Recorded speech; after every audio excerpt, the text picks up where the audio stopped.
Tsunade Senju, the fifth Hokage, stared out of her office window, unable to focus on the stack of documents waiting to be signed. The rain had become a kind of background drumbeat in her life, and tonight she found it easier to watch the wet streets than to deal with the council's petty disputes.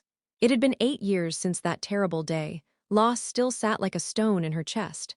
Lightning split the sky, briefly painting the village in pale light. She felt its hollow echo. Inside the council, respect for her authority had eroded. Power-hungry fools schemed at every turn, sabotaging her efforts and leaving Konoha dangerously fragile. The unending storm had become emblematic of a sunless era. Crops failed, prices soared, wheat and rice were now luxuries compared to 8 years ago. All because we lost our son, Tsunade murmured, remembering the cheerful blonde boy in orange who used to call her Granny. Naruto Uzumaki flashed in her mind. The Kyuubi Jinchuriki who had convinced her to return to the village, the boy exiled 8 years earlier after completing a mission. Completed, not failed. Back then, Sasuke Uchiha had chosen betrayal, fleeing to Orochimaru to gain the power he thought necessary to avenge his clan. Tsunade refused to let him go. Orochimaru's hunger for bodies and Sharingan was well known. She'd put together a retrieval team to bring Sasuke back, but Konoha was stretched thin by recent attacks from Suna and Odo. Most of their shinobi were on patrol or rebuilding, and her selection pool was painfully small. In the end, she picked a newly promoted Chunin and 4 genin, Naruto among them. A day later, the team returned. 2 genin lay near death, but the mission had been a success. Sasuke was defeated by Naruto, Orochimaru's bodyguards cut down by Konoha genin aided by Gaara, Kankuro and Temari from Suna. Then everything unraveled. While Tsunade worked to stabilize Choji Akimichi and Neji Hyuga, the council, without consulting her, sent a report to the Fire Daimyo. They painted a dire picture. Naruto had lost control of the Nine Tails, he'd nearly killed the last Uchiha, and Akatsuki, an organization hunting the Biju, had eyes on Konoha. According to their letter, 2 notorious missing nin had already slipped into the village. Their drama frightened the daimyo. He ordered Naruto's banishment from Konoha, the land of fire and allied territories. Out of the village within 24 hours, out of the land in 3 days, and to be executed if found inside the borders. Tsunade could still see the moment she'd been forced to pronounce his exile in front of the entire council. She had treated him like family, like a son, even a grandson, and yet she'd had to send him away. The memory of his eyes, stripped of their usual spark, haunted her. He offered no protest. He handed her his headband and the necklace he'd won in their bet. She nearly refused, but he turned and walked out, ignoring the smug faces of the civilian and shinobi council members. Only the clan elders remained silent, knowing the boy hadn't been to blame. The last thing she'd seen was the cold, long look he threw over his shoulder before he vanished. As if he cursed us, and in a way, he did. Tsunade muttered, thinking of the broken trade agreements and the allies who'd recoiled. She'd once enjoyed the small satisfaction of watching Konoha's enemies warn each other away, but now she was captain of a ship listing toward ruin, and with Odo, Iwa and Kumo ready to test their strength, the danger felt immediate. Tsunade-sama, Shizun's voice at the door pulled her back. The requested team has arrived. Send them in. Tsunade forced herself behind her desk, fingers steepled, as a group of shinobi entered. Jirya, her old teammate, stood out, the one chosen to lead the mission she was about to assign. Teams Kakashi and Guy were present, and Team 7's roster looked different. Naruto's slot had been filled by a pale boy named Sai at the insistence of Danzo Shimura. Speaking of Danzo, Tsunade's irritation flared when she saw him enter with Himura and Koharu. "I don't remember inviting you," she snapped. Himura and Koharu bristled. Danzo merely approached her desk. "This mission is vital to the village. It's appropriate that we observe," he said coolly. "If you hadn't gone and done whatever you do, we wouldn't even need this mission," Tsunade shot back. "The least you could do is stay in a hospice while I try to fix what you broke." She turned to the assembled teams. "Listen, Konoha has been in decline for 8 years. Allies and trade deals have evaporated, and our economy is crumbling. Your orders are to travel west, beyond the great mountain range that separates the land of earth and the land of wind from the rest of the world. There, the Alvarez Empire is hosting a major tournament where 50 gold chests are at stake. You must win, Danzo interrupted. You will also secure an audience with the Emperor and persuade him to ally with Konoha. He received a sharp look from Tsunade. Make him see that partnering with us benefits him and his empire. Jirya rubbed the back of his head. I want Konoha to become what it was, too, but what do we show him? We barely have anything to offer. Koharu handed a scroll to Jirya. This lists what we can spare. Try everything. A formal alliance, trade deals, an invitation to visit the village. Tsunade's disbelief was plain. Who expected an emperor to be impressed by a drenched, struggling village? Had they forgotten that Konoha now resembled a second aim? She glared at the elders. What are you thinking? We have almost nothing to trade. Danzo's voice was calm as ever. We have the Sharingan. If the emperor has young relatives, we can propose an arranged marriage with Sasuke Uchiha. That would tie Konoha to the royal house and secure our alliance. What he left unsaid, his plan to manipulate the emperor and seize the empire through darker means, hung like a shadow she refused to name. You're hiding something, Tsunade said, narrowing her eyes. Whether you believe me or not is irrelevant. The council and the daimyo have authorized this mission. It will proceed. Danzo turned to the teams. You have your orders. Go, not Jirya. I need to speak with him alone. Tsunade's gaze followed the elders as they left. Then she watched the toad Sannin gather himself and the others be dismissed to prepare for departure at the gate in an hour. Once they were gone, Jirya faced her. What do you need, Tsunade? Have you found anything? She asked, already knowing whom she meant. Jirya's face tightened. You still want answers about Naruto? 8 years is a long time. None of my informants have seen him. If he's out there, he's gone to ground. The Akatsuki could have taken him when he left the village. You can't assume that. She slammed a fist on her desk. You told me the Akatsuki were inactive when he disappeared. They weren't the ones who got him, he's out there. Even if he is, Jirya shot back, frustration rising, what would change? The daimyo kept the exile order in place. If Naruto returned, would the leadership revoke the sentence? What if he lost control of the Nine Tails again? I love this place, but I don't want to die because someone loosened a seal. His voice grew sharp. Tsunade glared at him, daggers in her eyes. Minato would be ashamed of what you've become, she snapped. Now go. Make this mission count. If you fail, there won't be another chance. Jirya shot Tsunade a glare but did as she ordered, leaping out the office window and vanishing into the storm. Left alone, the Hokage let out a weary sigh, her eyes drifting once more toward the endless rain falling over the village. Naruto, I pray you found peace, somewhere far better than this cursed place. Elsewhere, the squad had gathered in a local tavern, sharing drinks with their old academy classmates before setting out. Their Jonin sensei were absent, but everyone knew they'd meet again soon at the village gates. So you're heading out to the Empire, huh? Must be nice to get away from this dump for once, Kiba remarked, Akamaru perched at his side. Though honestly, I don't see how you expect to convince the Empire to ally with Konoha. It's simple, Sasuke said with smug confidence. They'll want to be associated with the Uchiha clan. Once they realize that, the alliance will be inevitable. I wouldn't be surprised if the Empress herself preferred a man of my caliber over her emperor. His arrogance made a few people grit their teeth. Despite his past attempt to leave the village, Sasuke had never been treated as a criminal. Instead, his actions were excused, blamed on Orochimaru's cursed seal. Over the last 8 years, he'd risen to the rank of Jonin, trained personally by Kakashi and supported by other council shinobi, becoming one of Konoha's strongest. Many civilians even whispered he should already take the Hokage seat. Troublesome, Shikamaru muttered, eyeing the proud Uchiha. Ever consider the possibility that the Emperor and Empress don't want an alliance with us? Other than jutsu, a few weapons, and maybe some arranged marriages, what exactly do we have to offer? Out of the corner of his eye, he noticed Hinata flinch, and he couldn't help but pity her. Word was, she was among the potential candidates for a political marriage to the Emperor, alongside Hana and Yuzuka and Ino Yamanaka, none of whom welcomed the idea of being reduced to bargaining chips. Sasuke smirked. An Uchiha is worth far more than that. Besides, I hear you haven't even been considered for marriage negotiations. Shikamaru's gaze hardened, but he simply muttered, too troublesome, and looked away. I just want things to go smoothly, Tenten sighed, her shoulders slumping. Business has been awful lately. Her family owned a weapon shop, but with the economy collapsing and missions drying up, sales had nearly vanished. She wasn't the only one suffering.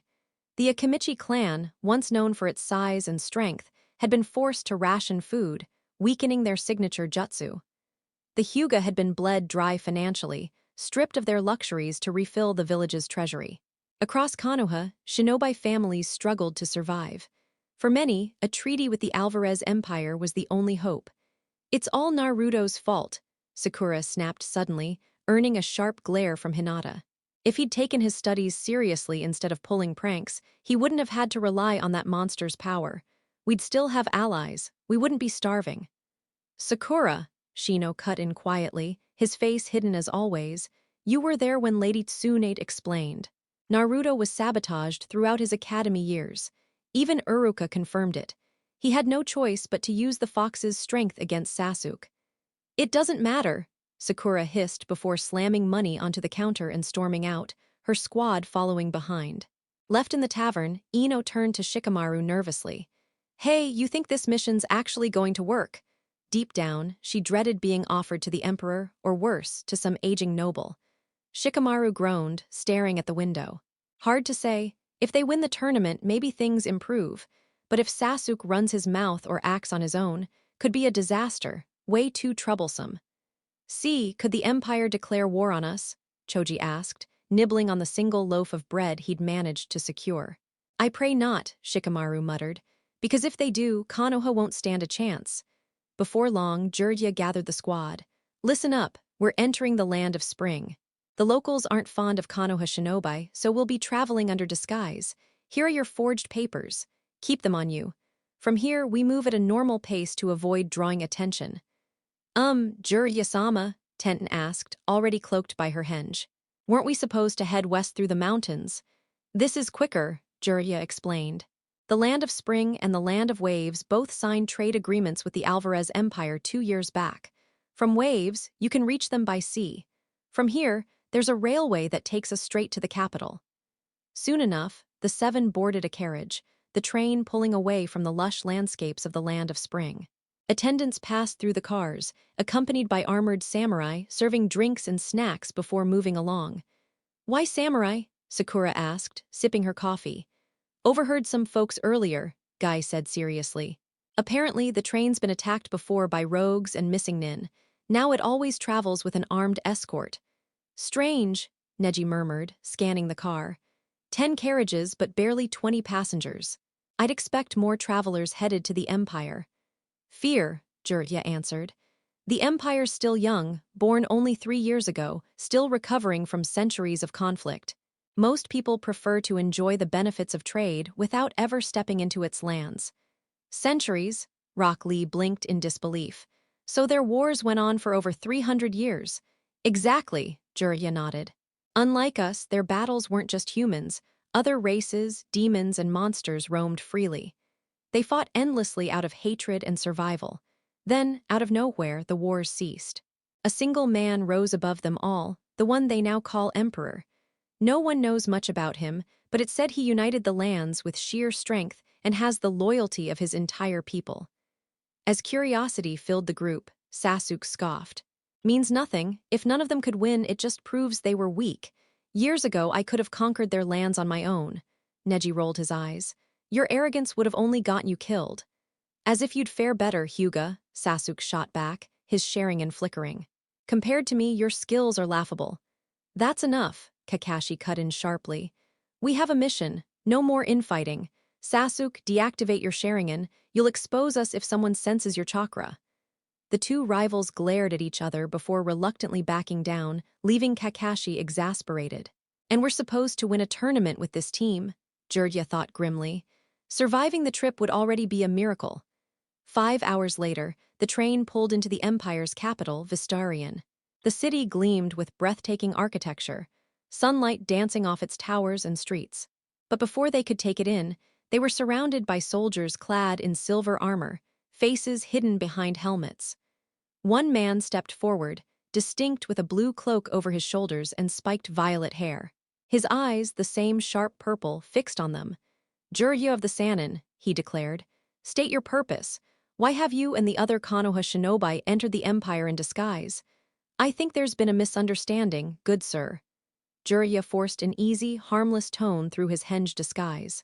My family and I are visitors from the land of spring. I honestly don't know any Jiraiya.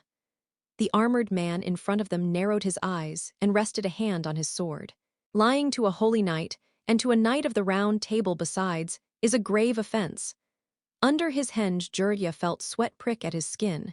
He glanced at the other knights, their hands hovered near hilts. He opened his mouth to spin another lie when a voice cut across the tension, familiar and ice-cold. That will be enough, Lord Lancelot. They turned toward the voice. A man in dark shinobi garb moved toward them with calm, measured steps. Only his eyes were visible, yet the sight of him made Jiraiya, Kakashi, and Sasuke stiffen. Itachi, Sasuke stammered. Itachi stopped a few paces away and lowered the mask from his face. Hello, little brother.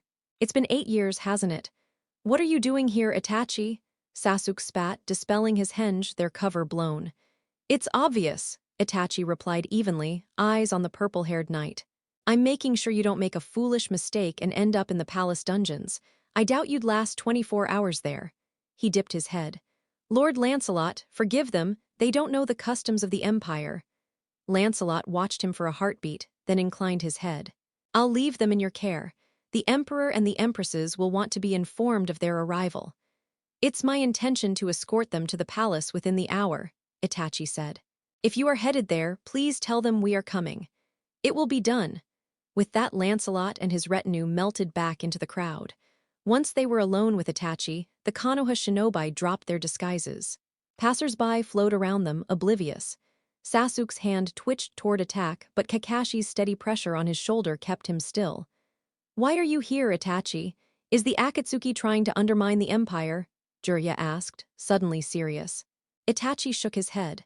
I'm no longer with the Akatsuki. I serve the Emperor now, and I go by Itachi Hayabusa. What? Sasuke exploded, the Sharingan whirling. You murdered our clan and now you've abandoned our name. What happened to honor? Honor is a hollow word for someone like me. Itachi's voice was flat.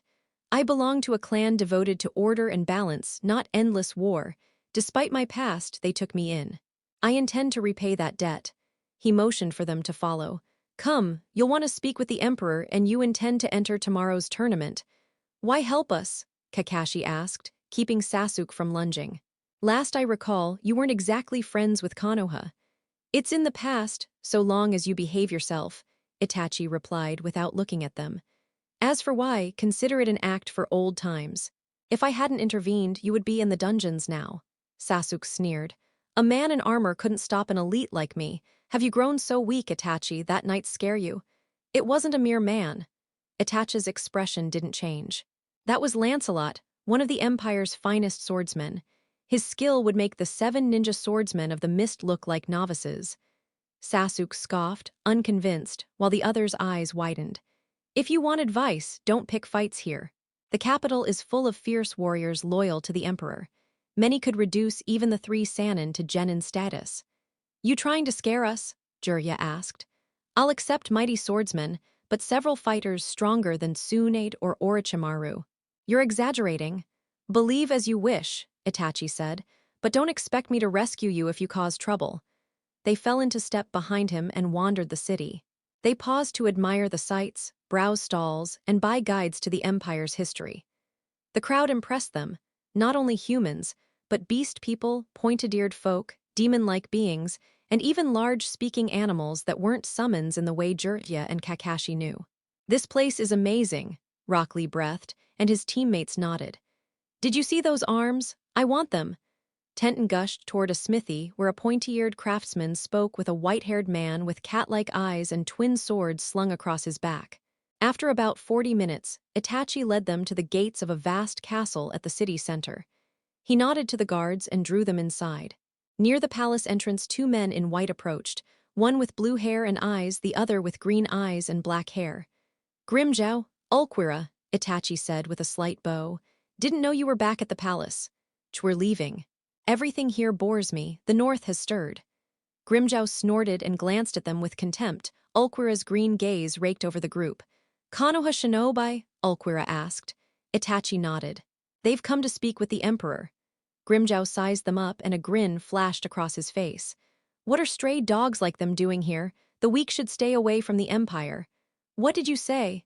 Sasuke snapped, then crumpled to his knees with the rest as a crushing aura slammed into them. Itachi and Ulquiorra remained unaffected. I said weak folk like you should keep their distance, runt, Grimjow said, stepping forward with a taunting smirk. Do you need me to repeat myself? The oppressive presence ebbed, and with little ceremony Grimjow and Ulquiorra walked off. The Konoha team stood dazed. What was that? Sakura asked, pale. I told you not to pick fights, Itachi said quietly. They were 2 Espada, elite warriors serving the 3rd Empress. Lancelot and the Knights of the Round Table served the 1st Empress. How many Empresses are there?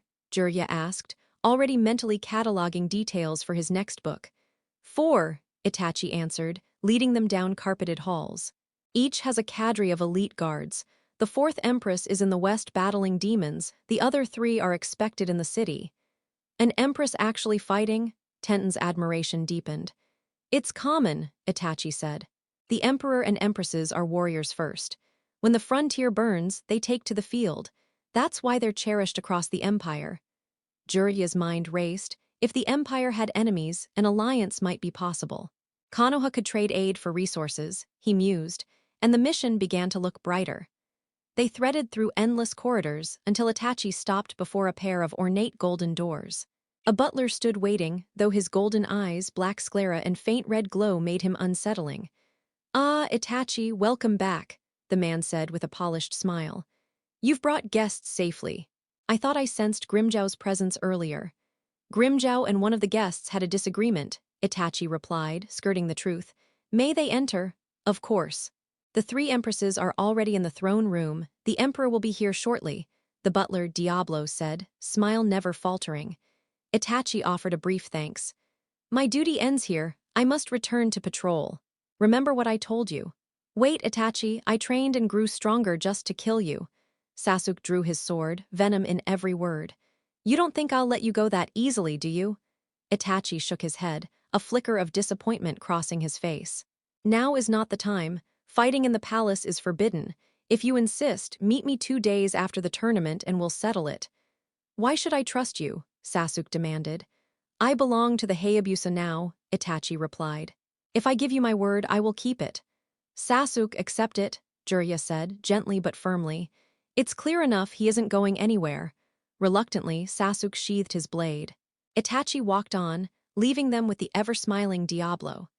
Before you cross the threshold, remember this. You will stand before an emperor and 3 empresses. Kneel where the red carpet begins and remain on your knees until the hearing ends.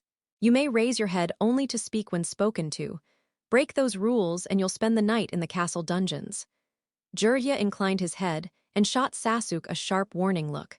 Diablo, expression unreadable, turned toward the towering doors.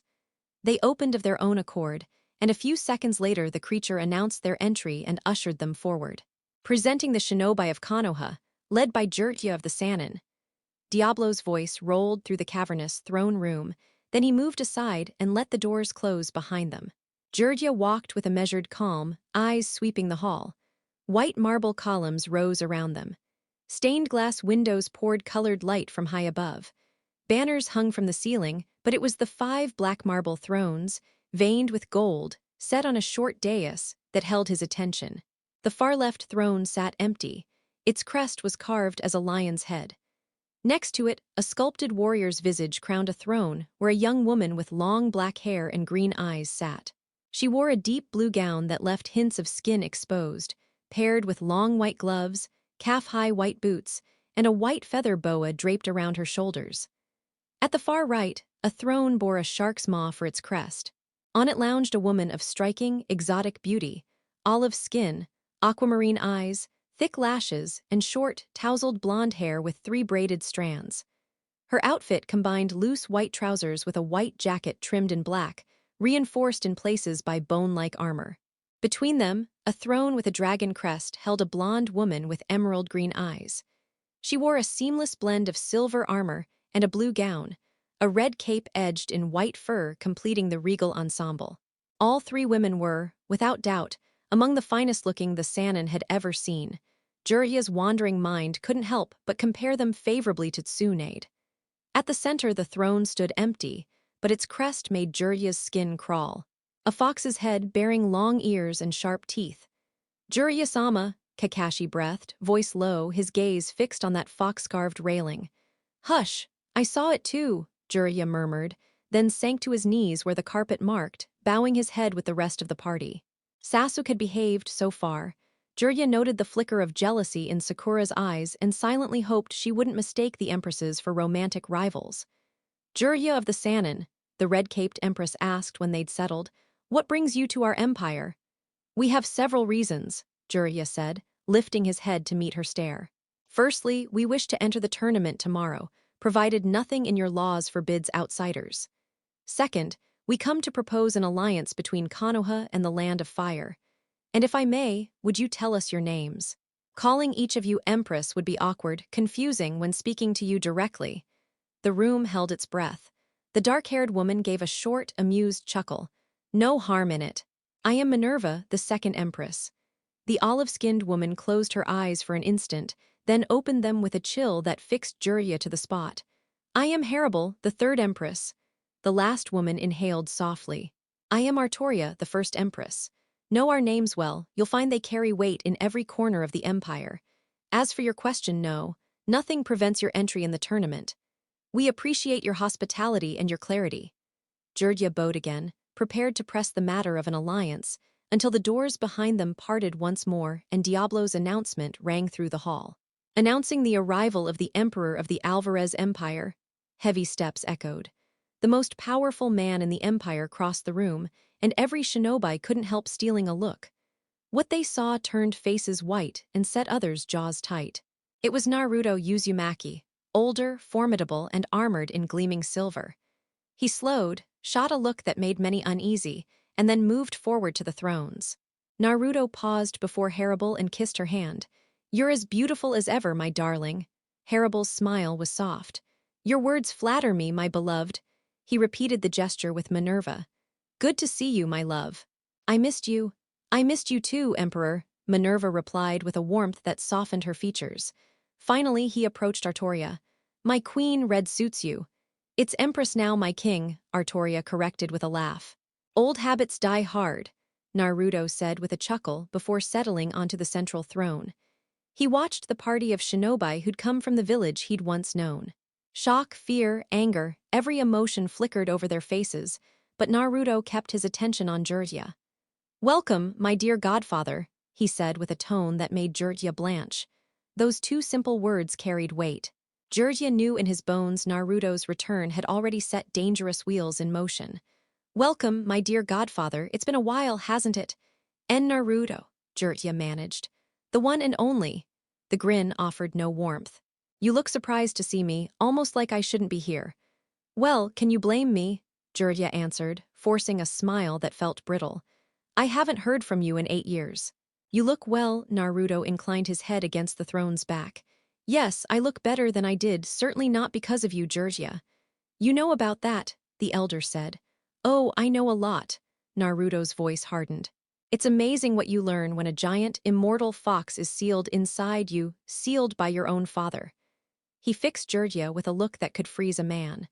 Tell me, Jiraiya, does Konoha know about my parents? About who I really am? Jiraiya swallowed and shook his head. They know you were a Jinchuriki, that's all. Very few know the truth about your lineage. Sakura's brow knit in confusion. Kakashi-sensei, what's he talking about? Explain it, Kakashi, Naruto interjected, voice threaded with accusation. You've been busy training the traitor. Perhaps you skipped a few lessons. Sasuke bristled and flashed his Sharingan, but before he could act, an oppressive force slammed him into the floor, far worse than Grimmjow's intensity. The hall trembled as Haribel hissed a warning, her words laced with lethal promise. I don't recall giving you permission to speak, Uchiha, she warned, a yellow aura curling around her. Artoria and Minerva's stares were icy knives. Sasuke bowed his head and killed his Dijutsu, jaw white with rage. Kakashi exhaled and met Naruto's cold gaze before turning to the others. Naruto's full name is Naruto Namikaze Uzumaki. He is the son of the fourth Hokage, Minato Namikaze. Gasps and stunned expressions rippled through the Konoha contingent. Guy already knew. For Sakura and Sasuke, the revelation hung too heavy to be readily believed. Sai filed the detail away, useful information to pass on to Danzo later. Naruto's eyes never left Kakashi. And yet Konoha shunned me, then exiled me. If my father could see the state of this village— He let the words hang, the contempt clear. Your way, Kakashi, is an insult to everything he stood for. You favored the Uchiha and let me fall. You did nothing when I was driven out. You have to understand, Sasuke showed potential with the Sharingan, Kakashi began, but his explanation was cut off. A pressure, more malignant than any before, washed the room. The Kyuubi's aura erupted behind Naruto, eyes blazing blood red. The warning was implicit and sharp. Don't push me, Kakashi, Naruto said softly, voice a promise of violence. Test me and you die here. Kakashi could only give a silent nod as the suffocating aura finally lifted, letting everyone breathe again. Yet it was obvious the reminder of the fox's chakra had shaken them to their core. Seemingly pleased with the result, Naruto turned his attention toward Artoria. My beloved, what was the discussion before I came in? He asked with calm curiosity. Nothing major, my emperor, Artoria replied smoothly, her expression as composed as ever. The Sannin informed us they've come to take part in the tournament and wish to propose an alliance between Konoha and the Land of Fire with your empire. Oh! Naruto gave a faint, amused smile as his gaze shifted to the shinobi in front of him. The sight alone made Jiraiya tense, worried the blonde ruler might forbid their participation and send them away before they even had a chance. And tell me, Jiraiya, what exactly would this alliance look like? From what my spies report, your village doesn't have much to offer considering the state you're in. So he already knows everything. This is bad, Jiraiya thought grimly before straightening his shoulders and answering. Your Majesty, if you accept, there would be trade between Konoha, the Land of Fire, and your empire. Once we recover from the current economic downturn, you'd have our full support in any conflict within your territory. In exchange, we'd hope for the empire's backing if war were to break out in ours. I admit things in Konoha aren't ideal right now, but if you aid us, I swear we will repay the favor. We can also offer exclusive jutsu, weaponry, and even arranged marriages with our major clans. That's it. Naruto's tone was flat, his eyes carrying more boredom than interest. Jiraiya blinked. What do you mean? Is that truly the extent of your offer for something as serious as an alliance? Naruto asked, his wives silently echoing his disdainful look. Jiraiya, this is an empire, weapons. I have stockpiles gathering dust. Jutsu, only a small fraction of my army are shinobi, and each of them already wields unique abilities. As for arranged marriages, tell me how such a suggestion could possibly benefit me. Flustered, Jiraiya quickly replied, surely you remember the clans of Konoha. The Nara are unmatched in strategy, the Yamanaka control mental arts, the Inuzuka fight alongside their Ninken. I'll stop you right there. Naruto raised a hand to silence him. You don't understand. My empire doesn't revolve around chakra alone. Here we nurture countless other energies, each with powerful uses. Intelligence, our academies are filled with geniuses. Mind-based powers. Dozens of humans and demons use their thoughts as weapons. Companions in battle, we fight alongside dragons themselves. And before you bring up the Sharingan, I'll remind you. Itachi was Uchiha. That bloodline already exists within the empire. Naruto allowed himself a sly grin as his words visibly rattled Sasuke, who looked one step away from lunging at him. What about the Byakugan then? Neji asked, his voice hesitant but steady. Though he despised marriages as bargaining tools, he still put forth the suggestion. Our Dijutsu is recognized everywhere. We would be willing to send clan members to wed into the empire. Artoria moved with the intent to punish Neji for speaking without leave, but Naruto's raised hand stopped her. He fixed Neji with a sharp stare. Has the Hyuga clan's condition changed in the past 8 years? Neji faltered, then lowered his eyes. No. Then you already know my answer. Naruto's voice grew cold. If I granted such a marriage, the Hyuga heirs would end up branded with your cursed seal. The elders would fight to keep any children born within Konoha, far from here, just to ensure their Byakugan stayed under their control. I can already hear your council scheming to use those children as tools for their own gain. His disgust was palpable. Jiraiya wanted to deny it, but he couldn't. Deep down, He knew Danzo and the other advisors would do exactly as Naruto described. Your silence says more than words. Naruto shook his head in disdain. After all these years, Konoha still hasn't learned humility. You demand everything but bring nothing of worth in return. Pathetic. Still, Jiraiya lifted his gaze, hope flickering in his chest. Today I'm feeling merciful. So let's make this interesting. Naruto leaned forward, his tone laced with challenge. If one of you wins tomorrow's tournament, in addition to the promised reward, you'll also earn the alliance you seek. Do you accept? Jiraiya blinked, shocked. You mean that? You give your word? Of course, Naruto smirked. When Naruto Uzumaki vows something, he keeps it. Now then, Diablo, escort our guests. I'm sure they're weary from travel. Let them find a tavern to rest in. As you wish, your majesty. Diablo bowed and motioned for the Konoha shinobi to follow, though Sasuke's clenched fists showed he'd rather stay and prove himself against Naruto. You can be wicked when you choose, my love, Minerva teased with a knowing smile. Naruto chuckled. Konoha always brings out the darker side of me. Now, let's retreat to our chambers. I want to check on Mito, Kushina, Arthur, and Minato. His wives nodded, and together they departed the throne room to enjoy precious time with their family. Are you all set? Jiraiya asked his group once outside. They gave firm nods. Good, then we'll win this tournament. With that, they moved toward the colossal arena looming at the city's edge. The structure dwarfed Konoha's own stadium several times over, and the roaring crowd was unlike anything they had ever seen. At the entrance, the group was directed toward a private room reserved for competitors from each region, a measure to prevent unnecessary clashes before matches began. Huh, just us in here. Tenten looked around the spacious chamber. Yes, Jiraiya explained, eyes scanning the massive stands. Every faction gets its own quarters, keeps the peace before the fights. Initially, Kakashi, Guy, Sakura, and I weren't going to join, but with what's at stake now, everyone signed up except me and Sakura. They needed me as the official representative and feared Sakura might be compromised if injured under the Empire's doctors. When do we get to fight? Sasuke muttered, barely able to contain his eagerness. Right about now. The booming sound of fireworks split the sky as dazzling bursts of light signaled the beginning. In the center of the arena appeared a small figure with a pumpkin-shaped head, twirling dramatically as the crowd erupted in cheers. Welcome, welcome everyone. I am Mato, referee of this year's grand tournament, the tiny announcer declared. Today we celebrate the unity of the Empire and the peace forged through struggle, but none of this would exist without our heroes.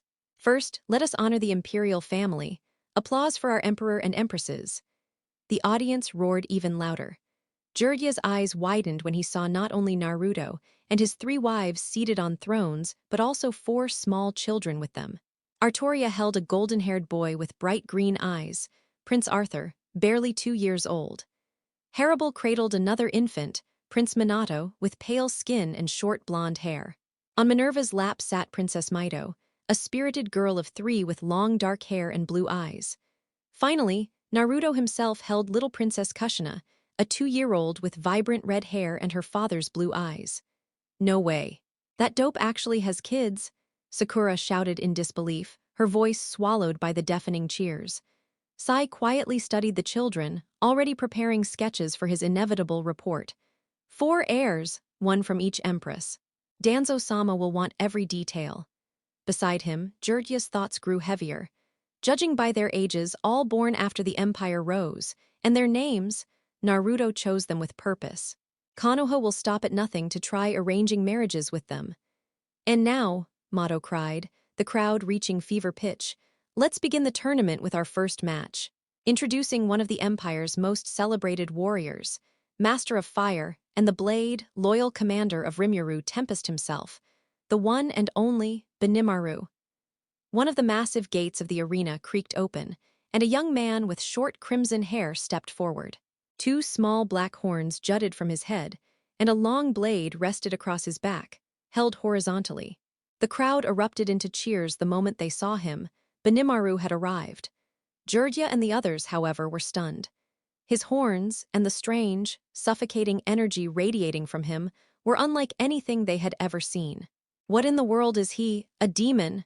Neji muttered, his Byakugan activated as he stared hard at Benimaru.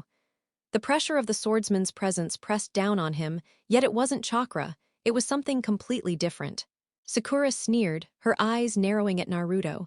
Figures! Of course that demon would surround himself with other monsters. Mato's voice rang out across the Colosseum. And now, her opponent. Feared across the Empire as one of its strongest vampires, her mastery over crystal and earth unmatched, and a loyal guardian of Aints Gown himself. Make way for Eveli. A petite figure walked onto the battlefield, clad in a crimson cloak and wearing a white mask.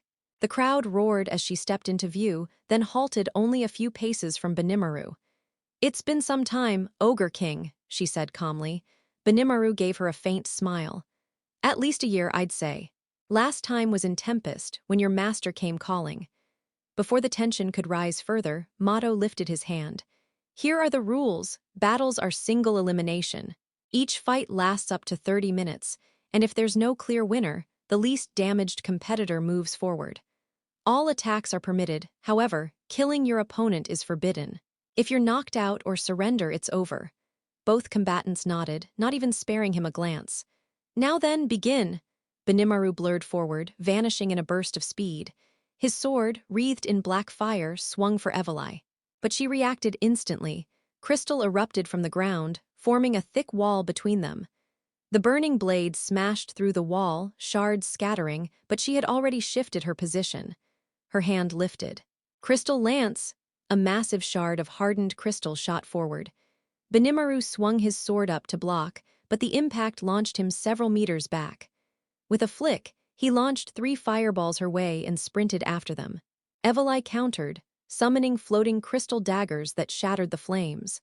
Blue light and crystal wrapped around her hand, and she met his next slash head-on with a devastating punch. The collision shook the entire stadium with a deafening crack. Benimaru grinned, clearly enjoying himself. He and Eveli disappeared in bursts of speed, clashing all across the arena. Each impact cracked stone and sent shockwaves rippling outward. After several furious exchanges, Benimaru brought his blade down from above, but Eveli vanished, reappearing overhead. "Maximize magic, shard buckshot." Dozens of crystal shards blasted out from a glowing circle.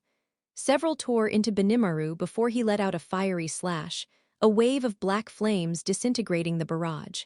Still, the flames seared her right arm, leaving her injured as she landed. She tilted her head, voice steady. "I know that look. You're enjoying this too much. Why don't we end it in one final strike?" Benimaru chuckled and nodded. His body ignited in a violent aura of black fire, while a deep blue glow flared around Eveli. The earth beneath them cracked under the weight of their power. Benimaru thrust his blade forward, unleashing a colossal stream of black inferno. Eveli responded with her own summoning, a massive dragon forged from glittering crystal. Black inferno! Crystal jaw! The collision of power ripped the arena apart. Heat and pressure exploded outward, forcing the crowd to shield their faces as Jirya and the others stared, horrified. What the hell was that?" Sakura stammered, her fear plain. Sasuke, Kakashi, and Neji said nothing, their eyes wide. Even with their Dijutsu, they couldn't follow the fight. Not a single one of their techniques could be copied, there hadn't even been a trace of chakra in the air. "I don't know," Jirya whispered, but his eyes caught Naruto's smirk, directed at him. "But I have a bad feeling our odds in this tournament are much worse than I thought." As the dust settled, the crowd could finally see Benimaru, his blade's tip hovering just in front of Eveli's mask. She sighed, shaking her head. "Unbelievable, a child surpassing one of my strongest spells." Benimaru smiled faintly as Mato announced him the victor, the audience cheering wildly. "Rimuru-sama didn't pick me as general for nothing." Eveli chuckled softly, shook his hand, and turned away. Benimaru gave the crowd a casual wave before vanishing in a flash of black fire. Mato stepped forward, raising his arms. "What a start to this tournament, and there are still 7 more matches in the first phase." The crowd erupted once more as he gestured toward the next gate. "Now the first fighter of match 2. Inside the waiting room, Jirya and the others froze as white light suddenly engulfed Neji, pulling him away. In the next instant, he reappeared behind the arena gates. As they swung open, Mato's booming voice introduced him. "From the far east, a prodigy of the Hyuga clan, Neji Hyuga." Still shaken from the teleportation, Neji steadied his breath and walked forward. But the instant he stepped inside, a crushing wave of bloodlust and hostility rolled over him. The entire stadium screamed insults, even children glaring with venomous hatred. This bloodlust is unreal, Tenten whispered, trembling. Georgia's brow furrowed, sweat trailing down his face. So they all know what Naruto endured in Konoha. Sakura's eyes widened. Wait, that means, Guy answered grimly. It means we're already at a huge disadvantage. Their hatred for Konoha rivals that of the Tsuchikage himself. Back in the arena, Mato let the crowd roar for several more seconds before calming them. His grin widened as he turned to the opposite gate. And his opponent, a name feared across the empire, the head of the new Shirai Ryu. To his allies, he is Hanzo Hasashi. To his enemies, he is known only as Scorpion. Instead of walking, fire erupted on the battlefield, and from it emerged Scorpion, clad in black and yellow with a mask covering his face. The crowd's cheers grew deafening at his appearance. Neji immediately activated his Byakugan, dropping into his stance. Scorpion, arms folded, remained utterly still. Match 2, begin! Neji dashed forward, but Scorpion suddenly turned, disappearing into smoke and flame. Agony flared in Neji's leg as a brutal kick sent him to one knee. Before he could react, his wrist was seized, and Scorpion yanked him forward, smashing an elbow into his nose. Bone cracked, blood poured, and a kick to the chest hurled him across the arena. Staggering, coughing blood, Neji thought desperately, he's as strong as Gai-sensei. Scorpion's voice was low and cold. Your eyes won't help you here. Relying on them alone blinds you to everything else. Neji growled, tossing smoke bombs around them. With his Byakugan, he could see clearly in the haze. He struck, but every attack was parried without effort. Impossible. He shouldn't be able to see me. He lunged again, only for Scorpion to vanish in fire once more. Pain ripped through his body as a flaming kick struck his back, launching him out of the smoke. Before he could recover, a chained kunai embedded itself in his shoulder. His scream echoed as Scorpion's voice bellowed through the arena, demonic and commanding. Get over here! Neji was dragged harshly through the thinning smoke, Scorpion's hand clamping down on his throat. Without hesitation, the masked warrior unleashed a burst of hellfire that sent the leaf ninja crashing to the ground, his neck and chest scorched with searing burns. Overwhelmed by agony and dizziness, Neji barely registered Scorpion's looming figure before everything faded to black. Neji can't continue, Mato declared, pointing toward the masked fighter. The victor of the second bout is Scorpion. The audience exploded in cheers, praising the infernal warrior. Scorpion turned toward the emperor and his court, placing his fist across his chest before bowing and disappearing in a swirl of flame and smoke. He doesn't waste words, but he certainly proves himself in battle, Minerva said with a knowing smile, gently brushing her daughter's hair. I'm still amazed you convinced him to join us years ago, my love. Naruto smirked faintly. We share more in common than you'd think. In fact, he was easier to reason with than Sub-Zero. His gaze shifted to the arena, where medics hurried to carry Neji away on a stretcher. I have a feeling I'm going to enjoy this tournament a lot. As will I, dear, Artoria replied with a soft smile. Our son is eager to cross blades with your former allies, Naruto chuckled. Hopefully Mordred won't be let down. Back where I'm from, worthy opponents were rare. In the arena, Mato raised his voice once more. Ladies and gentlemen, I'm not even sure we can call what just happened a fight. The crowd roared with laughter, while the Konoha shinobi fumed in silence. But the show must go on. For the third match, hailing from the Far East and famed as the mistress of weapons, Tenten Kenzaru. Just as with Neji, Tenten materialized in the arena moments before her name was announced. Though her heart pounded with unease, she walked forward with determination, only to be showered with jeers and murderous intent from the crowd. The suffocating hostility made her sweat drip despite her composed stance. Mato turned toward the opposite gate, ready to announce her rival. But the doors burst open on their own, a violent wind sweeping through, followed by a storm of crimson and white butterflies. The stadium fell silent as a figure emerged. Tenten's eyes widened as she realized it was a woman, clad in a winged helm with flowing red hair and a long blade affixed to her arm. My words shall be heeded, the woman spoke, her voice both calm and chilling, making Tenten's skin crawl. I am Melania, Blade of Miquella. With a simple sweep of her arm, a wave of air rippled toward her opponent. Mato quickly backed off and signaled the start of the battle. Tenten moved to reach for her weapons, yet before she could act, Melania was already in front of her, seizing her face in one hand. What? When did she? With effortless strength, Melania hurled her across the arena and thrust her blade through Tenten's stomach. But the target dissolved into smoke, replaced by a wooden log. Melania slowly turned her head, spotting Tenten several meters away, her face stricken with disbelief.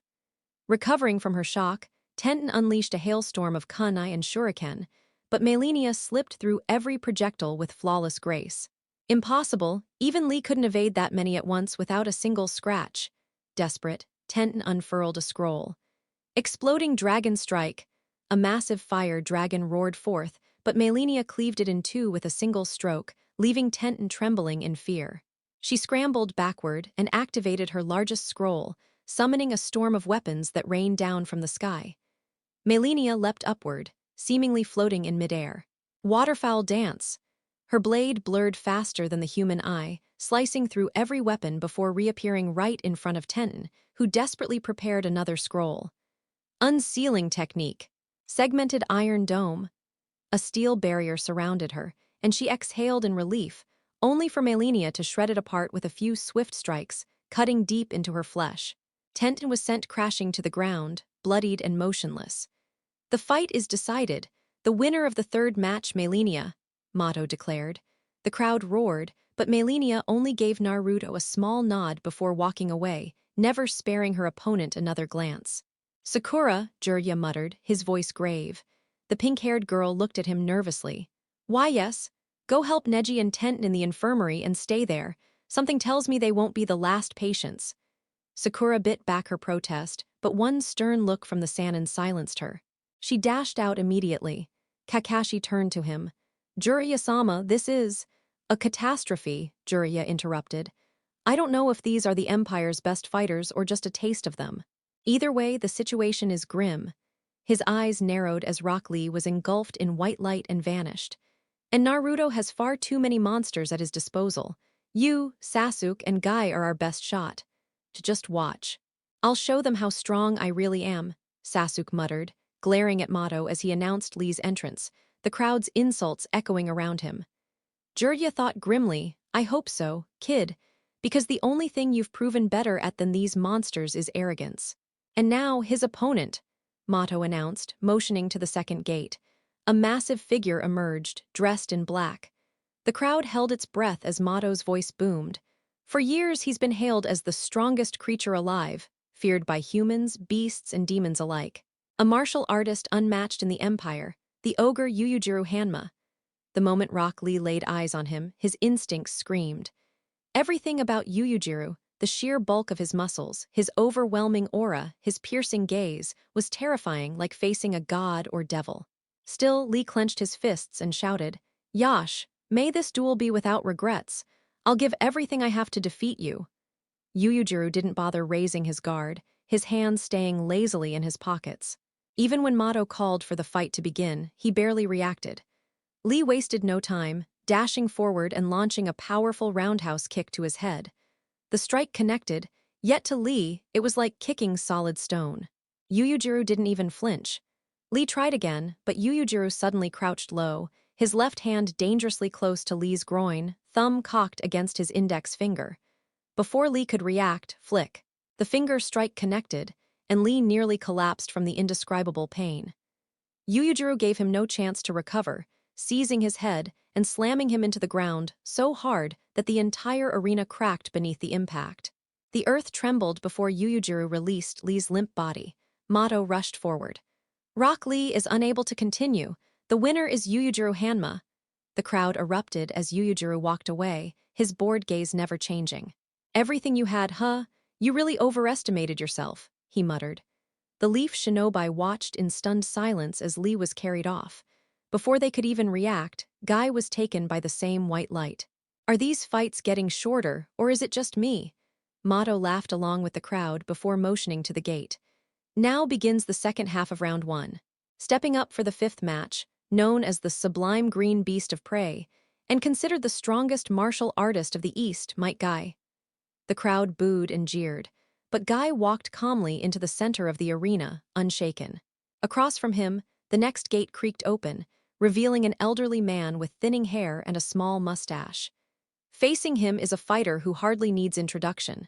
The oldest hunter still alive, yet still regarded as one of the world's strongest warriors. Mato shouted as the spectators roared in excitement. He is none other than Isaac Netero. Isaac strode forward, stopping before Guy with a calm, sharp gaze. I can see the dedication in your body, he said thoughtfully. Muscles like yours would put some of my disciples to shame. Guy gave a firm nod before slipping into his stance, already forcing open 2 of the 8 inner gates. Your words are appreciated, but now it's time to let our fists decide.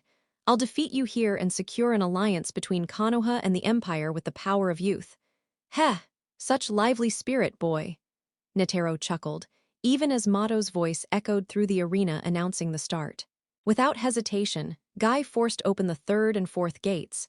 His body erupted in speed, vanishing in a blur, aiming to end the fight swiftly. But letting youngsters win was never my style. For Guy, time itself seemed to twist. His eyes widened as Isaac's movements became painfully slow, yet each gesture left countless afterimages behind. In that strange moment, Guy watched Isaac press his palms together in prayer, a golden radiance flaring to life behind him. From it rose a titanic statue brimming with countless arms. Isaac raised his hand leisurely, and the statue mirrored him, before one massive palm came down like a thunderclap, hurling Guy across the arena. To the audience, it was as if Guy had blinked out of existence before reappearing as a broken figure against the wall. Shaking off the daze, Guy pushed himself up, disbelief in his eyes, before dashing forward again. Yet the result was the same. He couldn't even approach before another colossal hand crushed him back into the wall. You can see my technique, but you lack the speed to react. That already puts you above most of my disciples. Isaac smiled calmly, swatting Guy aside once more. You're far more stubborn than they ever were. Minutes dragged on as Guy pushed himself further, unlocking the 5th and then 6th gates. His speed grew monstrous, but no matter how close he got, Isaac's statue always intercepted him. Blow after blow landed until Guy's body was battered, bleeding, and trembling. At last, Isaac's hand descended from above, smashing him into the ground and ending the match. The victor of the 5th bout, Isaac Netero, Mato declared. The crowd roared with wild excitement, while Netero waved with his serene smile and calmly walked out. Medics rushed in to carry the unconscious Guy to the infirmary. Watching from above, Tyr leaned toward her husband. My love, tell me, how did the shinobi of Konoha manage to keep their strength for so long? From what we've seen, only Might Guy had the barest chance of surviving in the Empire, and even then, only in certain places. The other villages fared no better, Naruto replied with a casual shrug. Konoha kept enemies at bay through the looming threat of the Kyuubi. By their own standards, Guy is exceptional, but compared to the Empire, their strength is nothing. The spectators' jeers soon shifted to the next fighter, Sai, the man who had taken Naruto's place in Team 7. Grinning, Naruto leaned back. It was time to watch some true humiliation. Now, his opponent, Mato announced as heavy steps thundered from the gate. The Knight of Treachery, the Guerrilla Knight, the Knight of Lindinium, so many titles, all belonging to her. Adopted daughter of Emperor Naruto, and blood daughter of Empress Artoria, Mordred Pendragon. Sai eyed the warrior clad in gray and red armor, her horned helm glinting beneath the light, a massive blade gripped in her hand. Mordred casually stabbed her sword into the arena floor and tilted her head. And who the hell are you supposed to be? I was hoping to fight one of Mother's old comrades. Sai raised an eyebrow. Mother, none of your family ever stepped foot in Konoha. I was sent to replace Naruto Uzumaki. That's Mother, Mordred nodded like it was the most obvious thing in the world. Her words, however, made Sai falter. He glanced from Naruto to her. Then does that mean he doesn't have a suffocating wave of killing intent crushed the arena as Mordred appeared in his face instantly. Dare insult Mother again, and it will cost you dearly. With a single punch, she hurled him into the wall. Sai tried to recover, summoning ink lions to pounce at her. Mordred destroyed them with one blow, vanishing in a burst of speed to land another strike, but only another clone dissolved into ink. Behind her, explosive ink birds burst from Sai's scrolls, detonating in a storm of fire. Smoke blanketed the field, but when it cleared, Mordred still stood unscathed. Her body crackled with scarlet lightning as she dashed to her blade. With one mighty swing, a torrent of crimson thunder roared forth, annihilating Sai's bird summon and vaporizing his right arm. He crashed to the ground in agony. Before he could crawl away, her boot pinned him down, sword at his throat. "If this weren't a tournament, you'd already be dead." Motto declared Mordred the victor as the crowd erupted in cheers. The knight leapt up to the Emperor's stand, her helm dissolving away. "Mother, father, did you see that? That wasn't even a fight. He was pathetic." Naruto chuckled, ruffling her hair. "Or maybe you're simply too strong." Mordred's face reddened at the praise as she nestled between his and Artoria's thrones, the younger children in their arms beaming at their older sister. Fierce as she was on the battlefield, those close knew Mordred's heart belonged entirely to her family. Artoria's gaze returned to the arena. "Only 2 matches remain." "Indeed," Naruto smirked coldly. "The strongest always fight last." 3 shinobi were left, though only 2 would fight. Sasuke still believed in his inevitable victory, but Jiraiya and Kakashi exchanged grim looks. They knew defeat was waiting. "This empire is filled with monsters. Guy was crushed like a rookie, and the others never stood a chance," Jiraiya muttered. Kakashi gave a silent nod before both were swallowed by white light. When Kakashi reappeared, he was in the arena. By now he was used to the crowd's bloodthirsty jeers. His Sharingan was already revealed. He couldn't afford to hold back. "His challenger!" Motto's booming voice rang out as the second gate opened. "One of the most celebrated warriors of the last war. Lightning itself bends to his will, and his power is said to rival dragon slayers. From the guilds of Fior, Laxus Drayar." The blonde walked into the arena, sparks dancing along his body as the audience roared his name. He stopped before Kakashi, narrowing his gaze. "So, you're Naruto's old sensei. Don't expect me to hold back." "I wouldn't want you to," Kakashi replied coolly, twirling a pair of kunai. "Go easy and you'll lose." "Begin!" Kakashi hurled both kunai instantly, but Laxus dissolved into pure lightning, reappearing behind him with a brutal knee strike, only to hit a substitution log. "He's as fast as Minato-sensei," Kakashi thought, eyes wide. "And his movements, just like the Reikage. Too bad my wind release is lacking." Weaving signs, Kakashi exhaled a roaring fire release. "Great fireball!" The massive blaze engulfed Laxus, detonating in a thunderous explosion. Yet Kakashi didn't advance. He knew it couldn't have ended so easily. As the smoke cleared, Laxus stood unharmed, arms crossed, only his clothes singed. "That's it, I expected more." Even as a child, Natsu's flames burned hotter. Sparks flared around him as he raised a hand. "Raging Bolt!" Kakashi barely evaded with another substitution, scattering kunai with explosive tags. But Laxus shredded them with lightning before charging again. Only Kakashi's Sharingan allowed him to evade the relentless strikes, but each second, Laxus grew faster.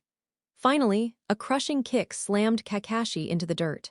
Before he could recover, another bolt of lightning lanced toward him, but the body exploded into smoke. Behind Laxus, a familiar sound screeched through the arena, the chirping cry of 1,000 birds. "Reikiri!" Laxus spun, grabbing Kakashi's wrist before the blade could sink into his shoulder. Under Kakashi's stunned gaze, Laxus opened his mouth and impossibly, the crackling electricity that wrapped Kakashi's hand vanished into him as if he'd swallowed the attack whole. What, he just absorbed my Reikiri," Kakashi thought, dumbfounded. Laxus made a face of pure distaste as he held the ninja's wrist tight. "No matter how many times I swallow it, chakra-flavored electricity never goes down well," he said, then smirked. "But at least now you can't run." He gathered power in his right fist, an energy that mirrored a Reikiri, and drove it into Kakashi's chest. Roaring thunder! The strike shredded the Jonin vest and left Kakashi with severe burns and broken ribs. He crumpled to the ground. Motto dashed over, checked him briefly, then raised a hand. "Match 7 is finished. The winner, Laxus." The crowd erupted into cheers. Laxus acknowledged them while Kakashi was carried off on a stretcher, a sight Naruto watched with satisfaction. He'd longed to see his former sensei toppled since arriving in the Empire 8 years prior. The only sweeter outcome would have been if Naruto himself had been the victor, but as emperor, he'd learned to savor victories that came to him by proxy too. He also made a mental note, then and there. The Fairy Tale Guild would be rebuilt at any cost. "All right, everyone, time for the final fight of Phase 1, Mato announced, pointing as the first gate began to part. The last Uchiha, the traitor, the emo king, the failed avenger. Many names he's known by in his homeland, Sasuke Uchiha. Sasuke entered the arena, his glare slamming into the man in a ridiculous pumpkin helmet who'd mocked him. He moved to teach the fool a lesson, but then an oppressive wave of malice rolled over him, so intense the Kyuubi would have paled. The hatred wasn't just in the stands. Mato, the spectators behind closed rooms, even the empresses poured it outward. Sasuke found himself gasping for breath under that weight. A full minute passed before the pressure eased, and he could inhale again. Mato ignored Sasuke's simmering expressions and gestured toward the second gate, which was already beginning to open. And now his opponent. No one stepped through. The doorway stayed empty. Sasuke scoffed, letting a smug smile slide across his face. "Looks like your fighter's too scared to face a true Uchiha." Mato simply lifted his arm. The audience, Sasuke included, craned their necks to the sky as a massive ball of flame hurtled down. A legend, a catastrophe, a goddess, a messenger from hell. Call her what you will, she's unstoppable, the uncrowned, undefeated lioness. Mato roared as the crowd exploded. The fourth empress, mistress of flame, Mereoleona Vermilion.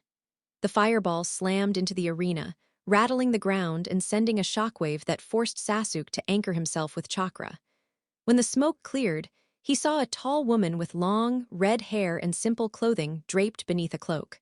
Her blue eyes found his, and for a moment she was nothing but a hunting lioness, hungry and unafraid.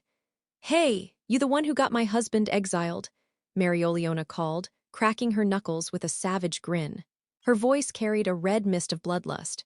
"You better be ready, little Uchiha. You won't be walking out of here on your own 2 feet." Mato stepped back and raised his arm. "Last match of Phase 1 begin." Pain hit first. Mereoleona's fist drove into Sasuke's gut and hurled him into the door behind him. She'd vanished the instant the match began, faster than the Sharingan could track, and Sasuke tasted bile and blood as his insides flipped.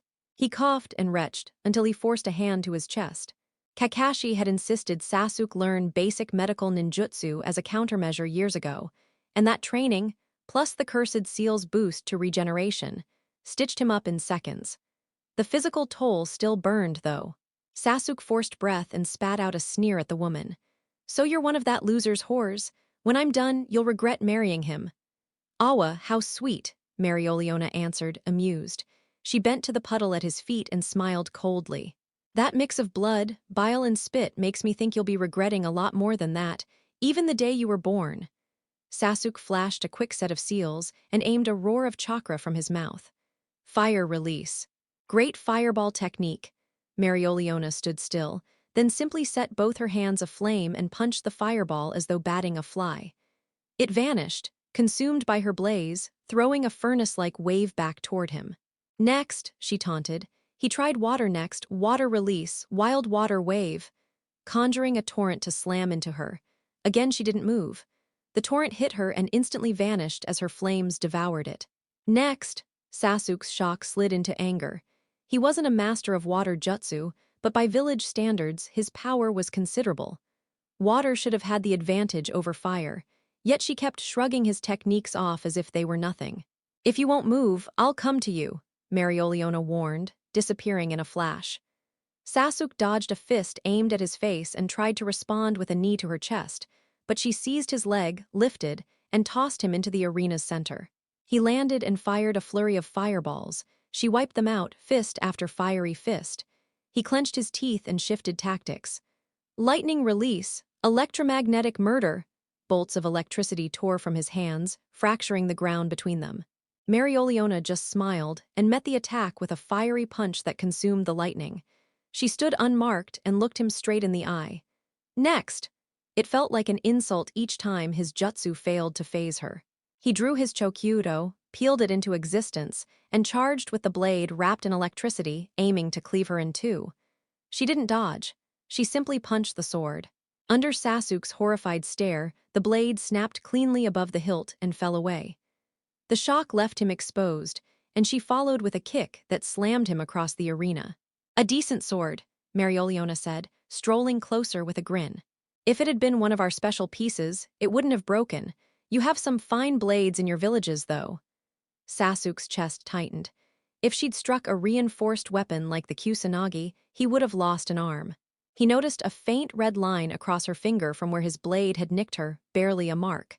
Losing patience, he surrendered himself to the cursed seal. Within moments, his body shifted. Massive, hand-shaped wings erupted from his back. His skin turned grayish and his hair lengthened and lightened. Now you look like one of those demons from the war, Marioliona observed, her fists burning brighter. You asking me to finish you off, little Uchiha? You'll be the one to die, he snarled, and expelled a gargantuan dragon of fire from his mouth. It lunged at her. As the inferno wrapped her, she slipped inside it. The flames formed two enormous paws that grabbed the dragon's head, and with a single crushing blow, she snapped the beast away. Before he could react, she was in his face and shattered his nose with a punch. He was hurled into the arena wall, and she seized his throat before launching him skyward and storming him with a massive lion paw strike. The blow knocked the wind from his lungs. He staggered to his feet and turned back, rage boiling. Damn you! He poured everything into another colossal fire dragon, threw needles of electricity from his left hand, and formed a long electric blade in his right to cleave her. Marioliona's grin widened. She leapt, moved with terrifying speed through the air, one-punched the dragon to dust, brushed aside the needles with a flick, and shattered the electric blade with another blow. Then she landed in front of him and unloaded a barrage of scorching fists, dozens of strikes, that rocketed him back into the door he had entered through. Sasuke coughed up a mouthful of blood, one hand bracing against the massive stone gate as his vision swam. His gaze locked onto his opponent, still standing firm in the center of the arena. Rage burned through him.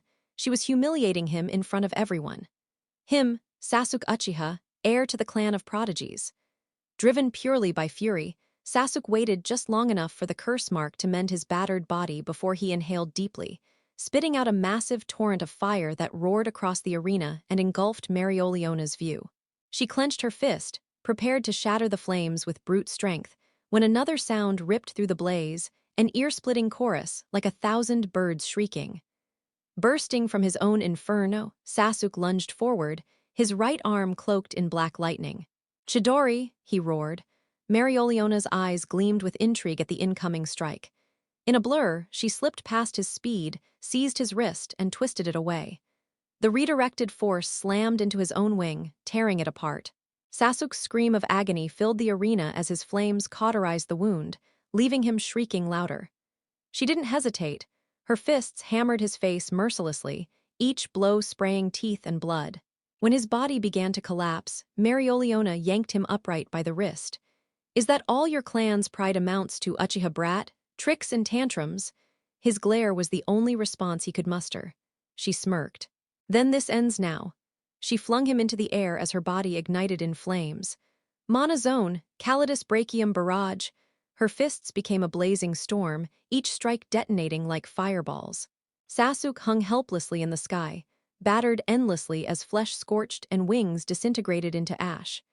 His cries were drowned by the cheers of the crowd and the deafening chain of explosions. After a full minute, Marioliona stopped, letting his charred body crash to the ground. Most of his skin was burned raw, patches of hair singed off, yet somehow, the Sharingan still flickered weakly in his sockets. The victor of this battle, the fourth Empress, Marioliona Vermilion. The Colosseum erupted with cheers and praise, the air vibrating with the crowd's adoration. Marioliona raised her fist in acknowledgement before leaping to the Emperor's stand, grinning as she met her husband's eyes. "Enjoyed that, love?" "Absolutely," Naruto replied with a satisfied smile, their daughter reaching for her mother's arms. Marioliona lifted the little one with ease, planting a soft kiss on her cheek before settling beside the other empresses. Down below, Sasuke staggered upright, his gaze locking on Naruto. And then he saw it, that grin, mocking, victorious. To Sasuke, it was a dagger to his pride. Everything around him vanished. He saw only Naruto, the orphan who was supposed to be nothing, daring to smirk at him like he was beneath him.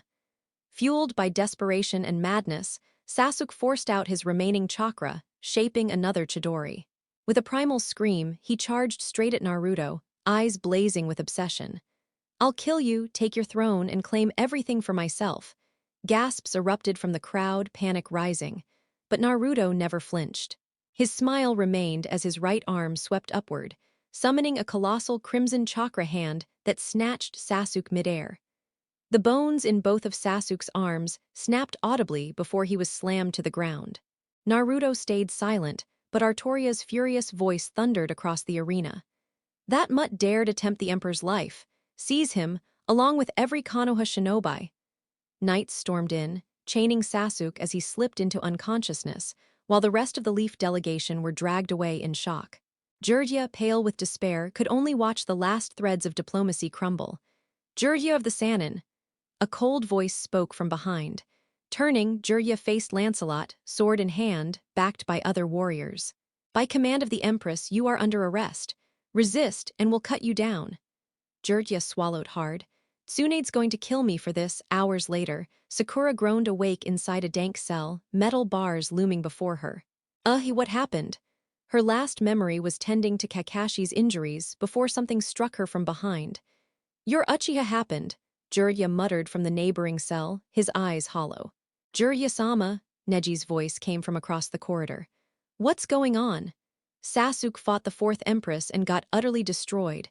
Then he tried assassinating Naruto in front of everyone. Now we're all prisoners thanks to his idiocy." "What?" Sakura gasped. "How dare Naruto arrest us? Does he realize who we are? And Sasuke, what about Sasuke?" "Shut up, you Sasuke-obsessed idiot." Tenten snapped from another cell. "All you ever do is whine about him. He got us into this mess." Sakura bristled.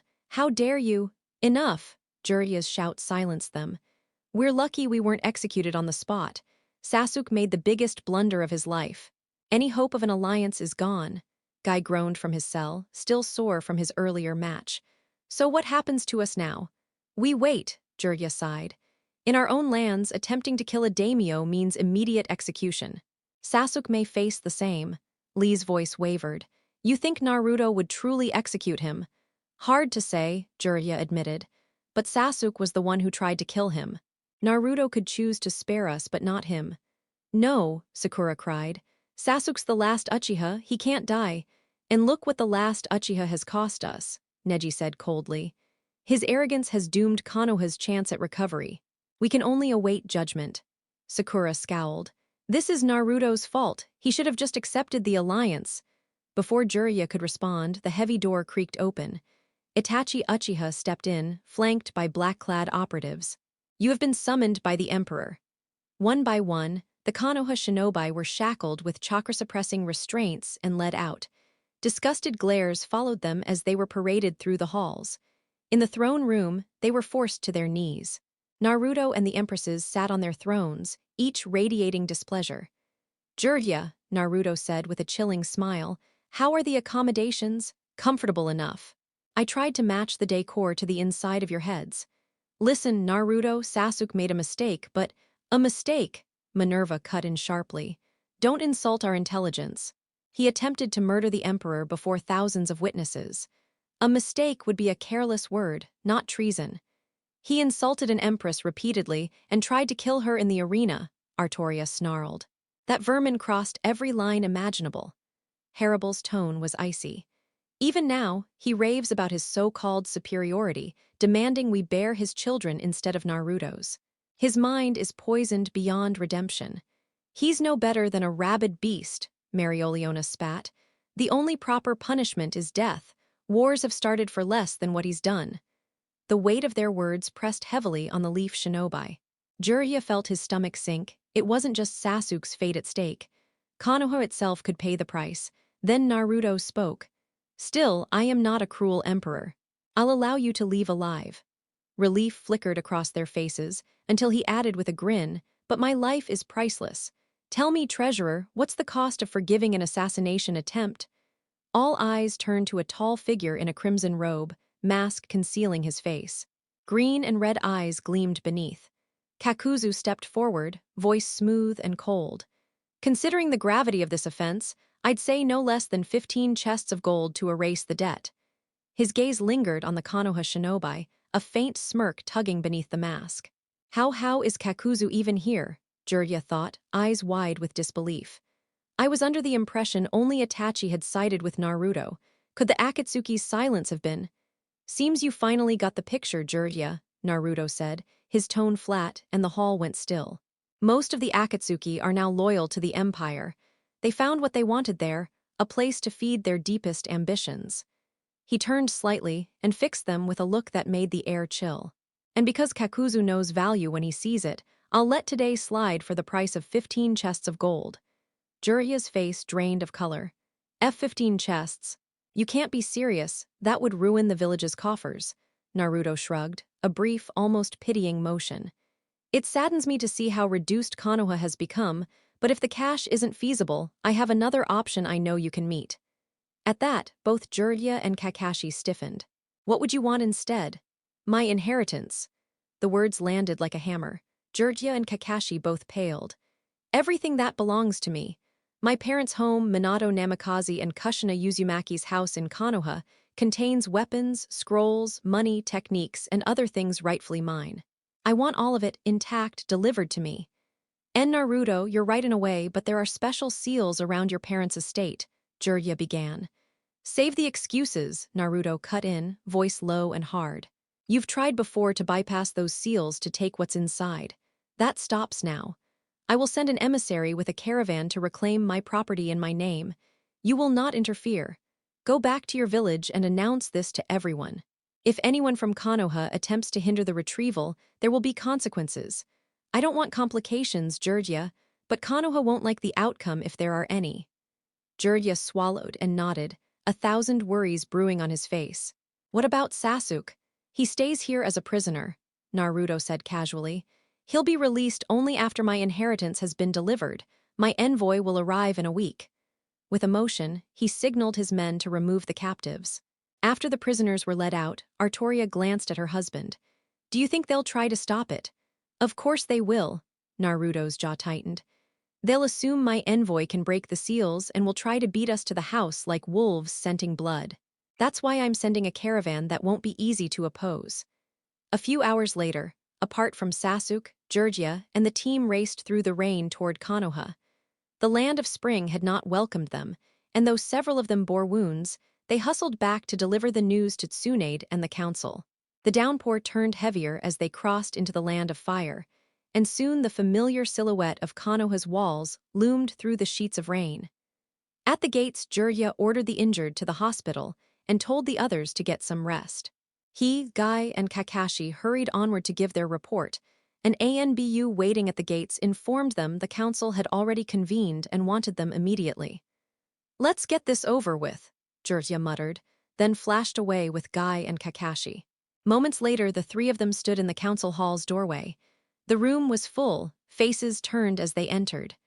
Report, Danzo barked, only to be met by Tsunade's sharp glare. Mission failed completely, Jirya said, the words heavy. Instantly, the council's civilian wing erupted in outrage while the shinobi representatives exchanged grim looks. The clan heads were silent, waiting for a fuller account. What happened, Jirya? Hamura demanded, frowning. You were to win the tournament and secure an alliance with the Empire. Kakashi answered for him. Naruto. He let the single name hang in the air. He's the emperor of the Alvarez Empire. Tsunade and the clan heads stared, stunned. A murmur rippled through the chamber. The civilians broke into cries of shock and disbelief. Naruto's alive, Tsunade whispered, tears and a stunned smile flitting across her face. He's alive. Alive and apparently revered, Jirya answered. The Empire backs him. Before the uproar could grow, Tsunade projected such a forceful stare that the room quieted. Start from the beginning, she ordered. We went to the Empire undercover to compete in the tournament and request an audience for a possible alliance, Jirya began. We were spotted quickly, and then Itachi Uchiha, who is there, rescued us. Itachi. In the Empire, a merchant blurted. He's not alone, Jirya said grimly. Almost every Akatsuki member has relocated there and now serves the Emperor. Itachi escorted us to the castle, where we met 3 of the Empresses and, of course, the Emperor Naruto himself. That demon sits on a throne, someone shouted from the civilian side. We should send men to capture him and bring him here to answer for his crimes. Good luck with that, Jirya scoffed. The Empire adores him, they guard him closely. It would be easier to take Iwa and Kuma with only Genin than to drag Naruto from his court. Danzo's expression went cold as scheming light flickered in his eyes. If Naruto is truly emperor, we can control the Empire. Void his exile, call him back into shinobi service. He'll be compelled to return and hand over power. Himura, Koharu, and several civilians nodded at the plan, but the clan heads and Tsunade looked at Danzo as if he'd lost his mind. That won't work, Shikaku said, unimpressed. You banished him unjustly and expect him to come back like a broken dog and give us control after what we did. He'll obey because we order it. If he doesn't, Danzo's voice was flat. Are you that blinded by greed? Tsume and Yuzuka barked. He won't come back. Konoha needs the Empire now, we can't afford to alienate him. Try to execute him. You're more likely to get killed by him. Tsunade slammed her fist down until the room stilled. Enough! She fixed the assembly with a hard look. Continue, Jiraiya. We met Naruto and his 3 wives. He already knows everything about Konoha's situation.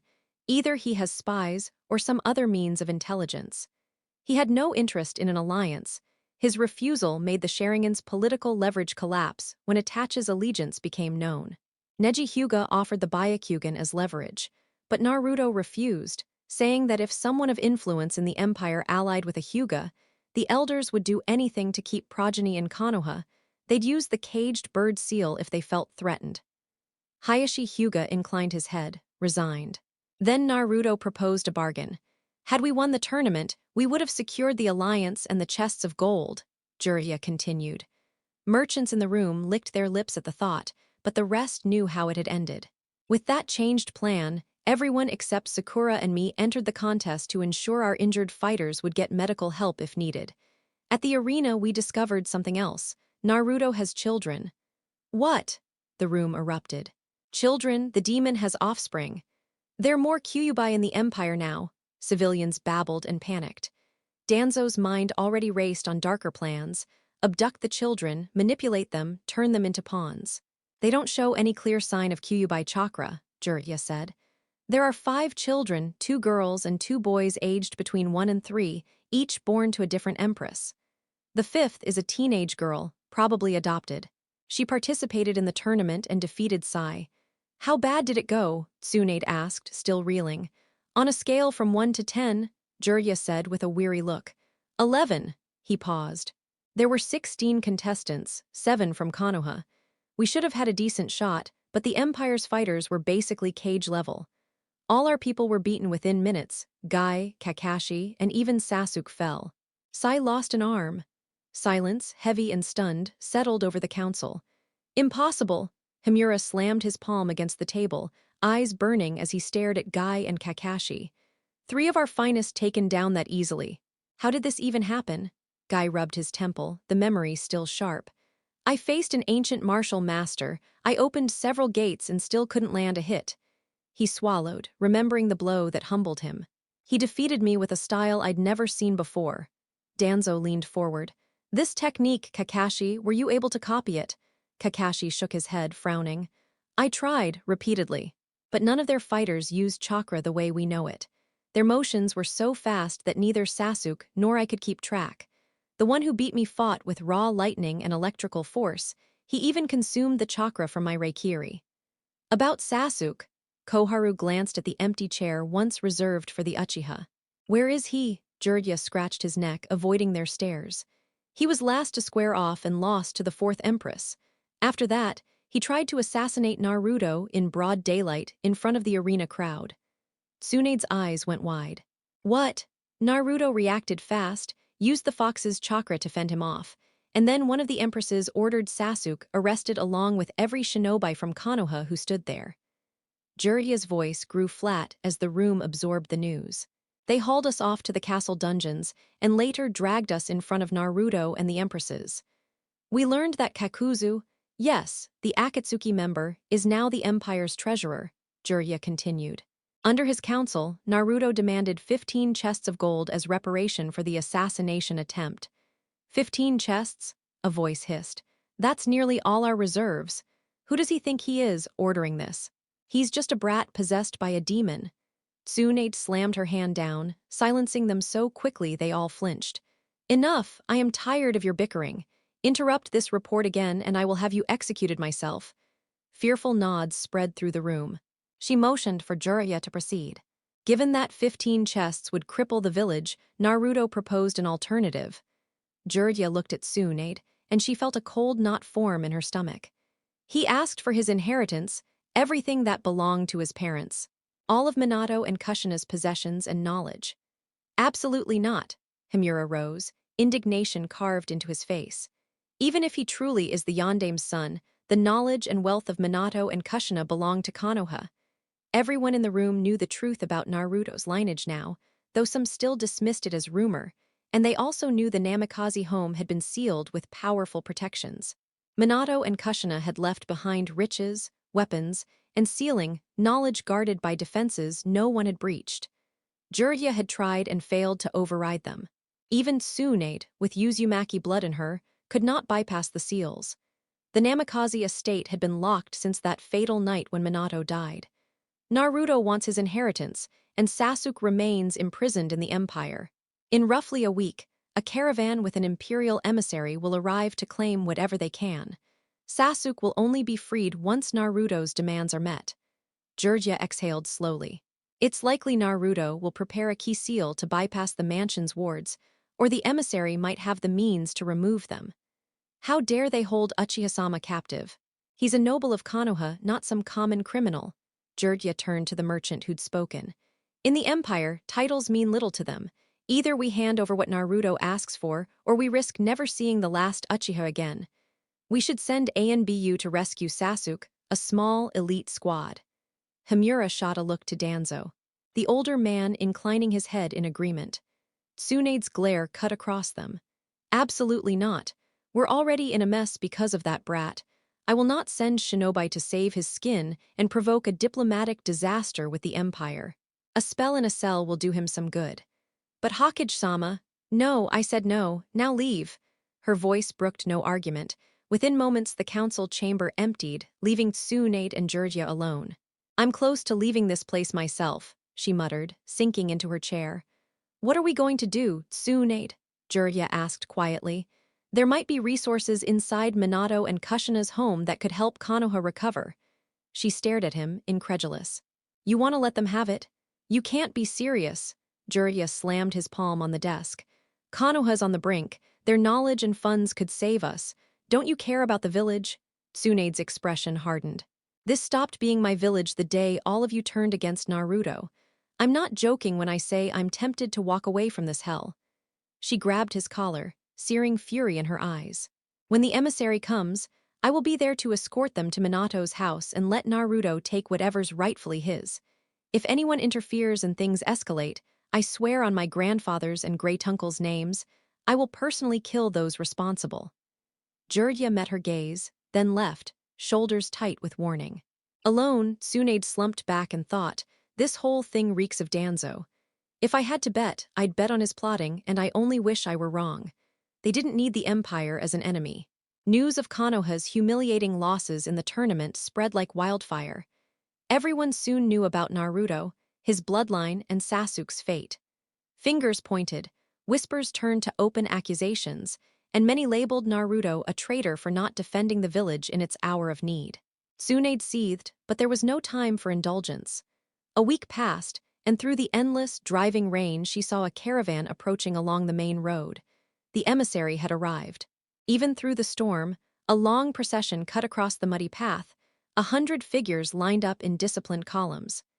Tsunade stood beneath one of the village's large rain canopies, simple seals inlaid in the floor that kept wind and rain at bay. She wished Jiraiya could devise a seal to push away these clouds, but if Jiraiya couldn't manage it, no one in Konoha likely could. The thought lingered only briefly as the caravan drew nearer. She had to keep the village's face intact. She turned to her 4 personal ANBU and fixed them with a sharp look. Is everything ready? I do not want surprises. The road to the Namikaze mansion is secured, Hokage-sama, reported an ANBU with long purple hair. Teams of ANBU and Jonin are posted along the route.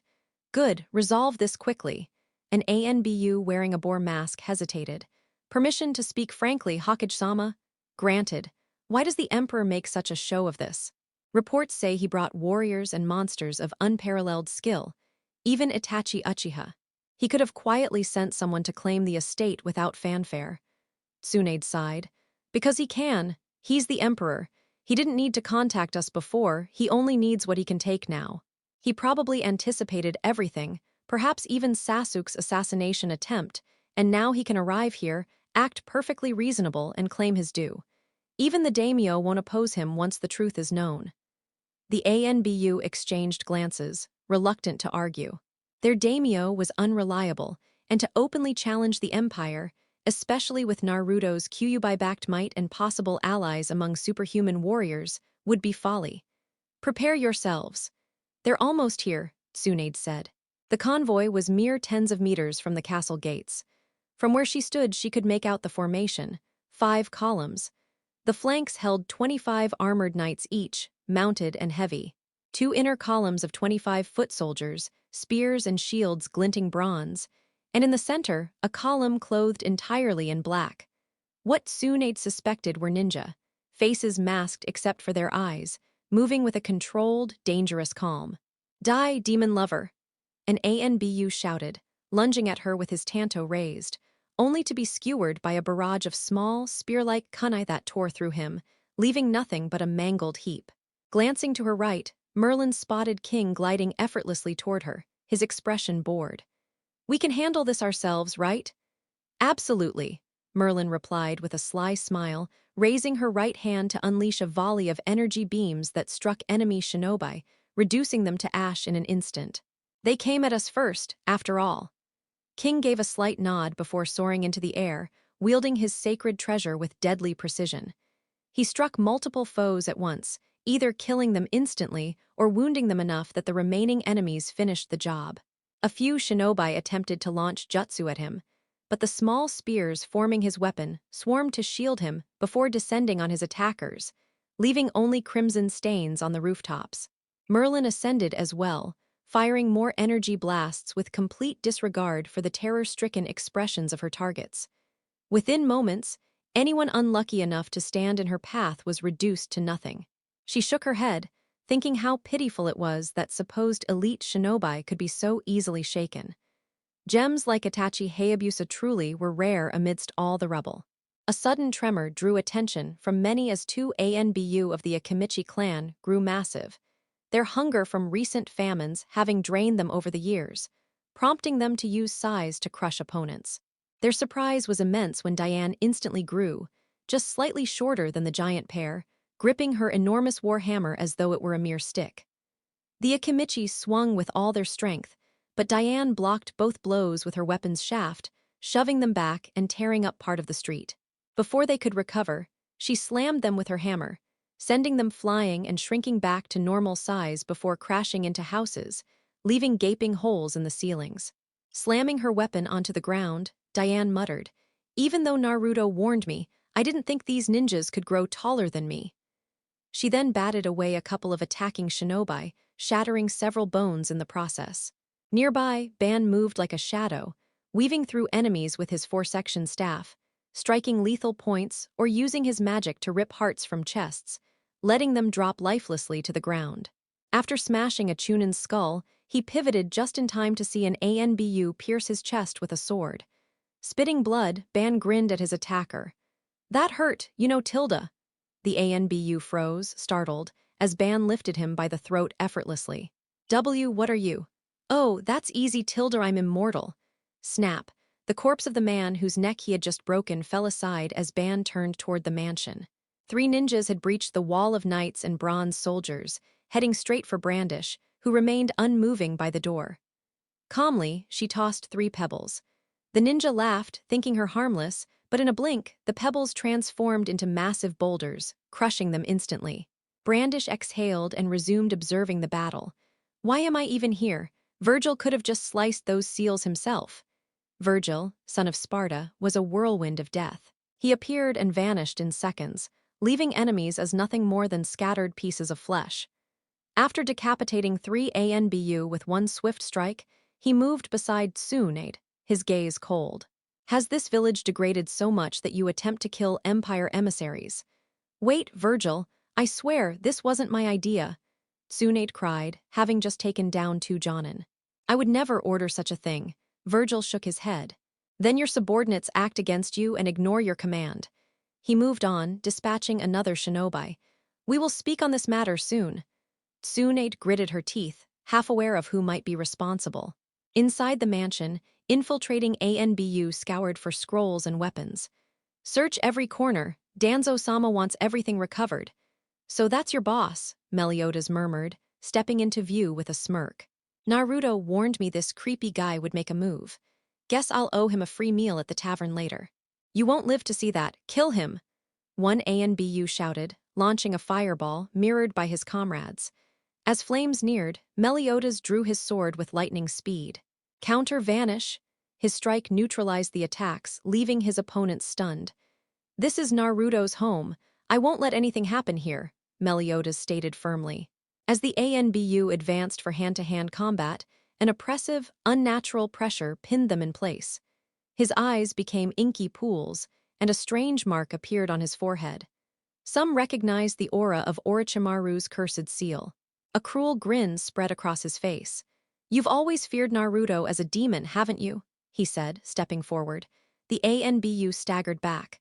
Then allow me to show you what a real demon can do. Once the remaining shinobi were neutralized, Tsunade looked around in shame. 50 of her ninja had died, and 30 more were immobilized by her, Jiraiya, and the few loyal ones. On the Empire's side, 8 bronze soldiers, a knight, and 2 shinobi had perished early, but the rest had regrouped and pushed back, thanks to Virgil and his allies who eliminated the majority of the enemy. Heads will roll for this, Tsunade thought grimly. She had a good idea who was behind it. Seeing Virgil approach, icy gaze locked on her, she prepared to mitigate the fallout. On behalf of Konoha, I deeply apologize. This outcome was never my intent, and I believe I know who is responsible. Please give me a few hours to. Virgil raised a hand. Spare me. This village is a dying beast, tearing itself apart. I want to speak with all its rulers immediately.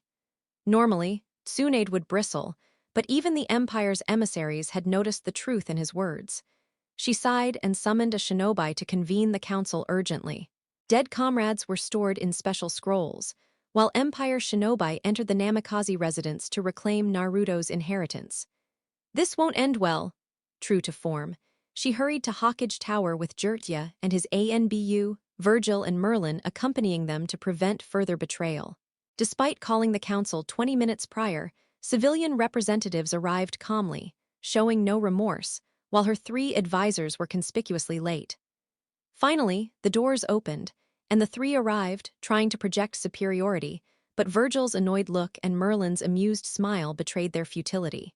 Wrinkles deepened as they sat, receiving icy glares from both guests. What's the emergency, Tsunade? Hamura asked smoothly, her tone dripping with deceit. Virgil interrupted before Tsunade could speak. Your shinobi attacked us, killing Empire emissaries. Compensation is demanded. A chest of gold per life lost. Outrage erupted, but Virgil's stare silenced the room. Koharu frowned. Those were rogue, traitorous ninja. We did not authorize the attack and cannot be held responsible. Are you serious? Traitors under our noses and nobody caught them? Virgil asked, his gaze flat and cutting, as if he were speaking to fools. You'd better pay up, or things are about to get a lot worse. We won't give a single coin to a demon's lover. A merchant from the civilian faction barked. You started this attack yourself. You killed our shinobi, you'll pay for that. Merlin, Tsunade's voice cut through the uproar. On it, Merlin answered. She snapped her fingers, and as if the air itself had been rearranged, the entire civilian delegation simply vanished. The sudden emptiness left the council chamber stunned into silence. Where did they go? Jiraiya stammered, the hairs at his neck standing up. The way the room had shifted reminded him of space-time seals, the same kind Minato had used. Oh, I just sent them for a little swim in the lake nearby, Merlin said, a small smile playing on her lips. A cold dip will do them some good. Much quieter now, isn't it? Tsunade made a note to ask Merlin for lessons later, then leveled herself at Virgil. I understand the damage is extensive, but 11 gold chests would bankrupt us. That's not my concern, Virgil cut her off coldly, glancing toward Danzo with a hard edge. Whoever pulled this stunt should have considered the consequences. He faced the Hawkage again. If you're unwilling to compensate, then you need motivation. He barely inclined his head toward Merlin. Do it. Merlin closed her eyes for a heartbeat and nodded. Done. What? Himura blinked, bewildered. What did you do? What does done mean? Merlin's smile widened. I asked a dear friend to encourage you gently. Suddenly, the temperature in the room climbed. A few minutes earlier, Sasuke seethed. Of all the humiliations, he, scion of the Uchiha, reduced to a prisoner, paraded as a bargaining chip. Humiliated by that wretched woman, shackled by Naruto and his fools. He'd make them pay, every last one. He'd take the empire and make them bow to the true elite. He glared at one of his captors, a pink-haired youth, boy, girl, with unsettling yellow eyes. When he'd first come to, heavy manacles bit into his wrists and ankles. A gag of leather kept him from speaking. He fought them, but the cuffs suppressed his chakra.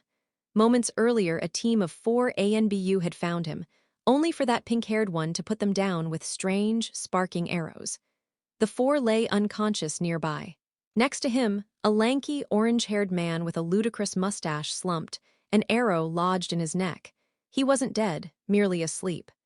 The rain hammered the place, yet those 2 seemed untouched by a single drop. Sasuke's pride flared, and Uchiha didn't belong shackled like a stray. The pink-haired youth inclined their head. With a single snap, the arrow at the base of the orange man's skull dissolved. Sasuke's eyes widened. That was why the man had been silenced. The lanky man stirred and began to change. Muscles swelled, height ballooned, until he towered above everyone, a living colossus. The air around him shimmered with heat, rain hissed and evaporated where his aura passed. The man locked eyes with the youth. Gauther, where are we? Near Konoha, Eskener, Gauther replied calmly. Merlin put you to sleep. She knew you wouldn't tolerate staying here while she handled the village. She woke you because she needs a favor. For my Merlin, anything, Eskener said, folding his arms with a proud nod. What does she want? She and the others were attacked by some Konoha shinobi. Even amid the sudden furnace of heat, Sasuke felt a chill as Eskener turned toward him. Those mongrels attacked Merlin. Yes, but she's fine. We lost some soldiers in the ambush.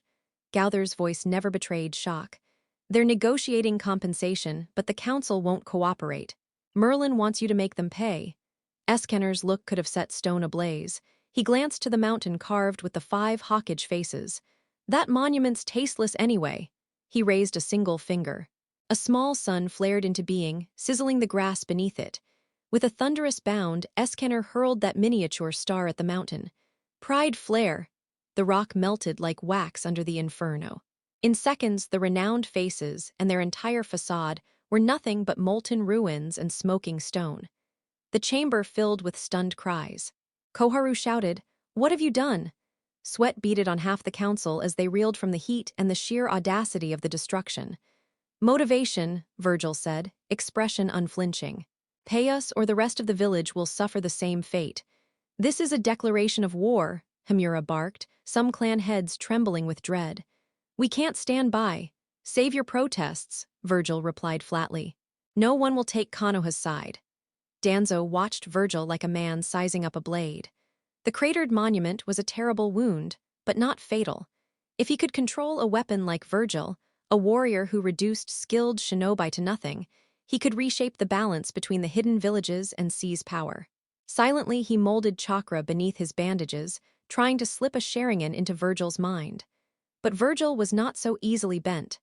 The intrusion scraped against him. Virgil felt annoyance and brushed it off like a fly. He met Danzo's attempt with a cool stare, thumbed his katana barely free, then resheathed it. The table and Danzo's staff split neatly in 2 as if cut by a scalpel. The sound of wood collapsing snapped the room further into chaos. Tsunade, Virgil said without flinching. Konoha stoops lower for its gain. Tsunade's gaze pinned Danzo. What did you do? Danzo only scowled. Pain lanced through the bandage where his secret eye lay. The failed attempt had backfired. The risk to him was real now. You have 1 hour to raise the gold, Virgil hissed, voice low and deadly. After that, this village ceases to exist. Your Uchiha will be the first to die. With that, Virgil and Merlin vanished, leaving Tsunade to gather the pieces of a calamity that had suddenly multiplied on her desk. She sent runners to retrieve the missing council members. If Konoha had to pay, she'd squeeze every last coin from those fools and from the Uchiha, whose spoiled son had started all this. Tsunade, Jirya came up beside her. If we meet their demands— I know, Jirya, she sighed, rubbing her temple.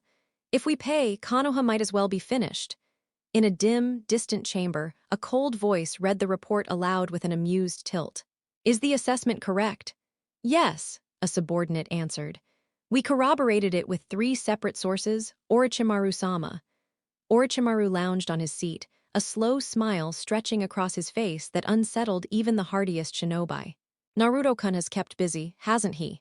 Empire marriage, heirs, I almost wish I'd sent a wedding present. Kabuto bowed, eyes sharp. And what present do you intend, master? Orochimaru considered, the grin never leaving his lips. I haven't decided. For now, forward the intelligence to the Reikage and Tsuchikage. Outside the meeting, a strange laughter curled in the air. Now, Naruto-kun, I'm curious how strong you've become. Sasuke Uchiha remained the immediate prize, a useful new body, perhaps, but Orochimaru's gaze lingered on the Emperor's children. New toys, new experiments. The snake smile promised trouble yet to come.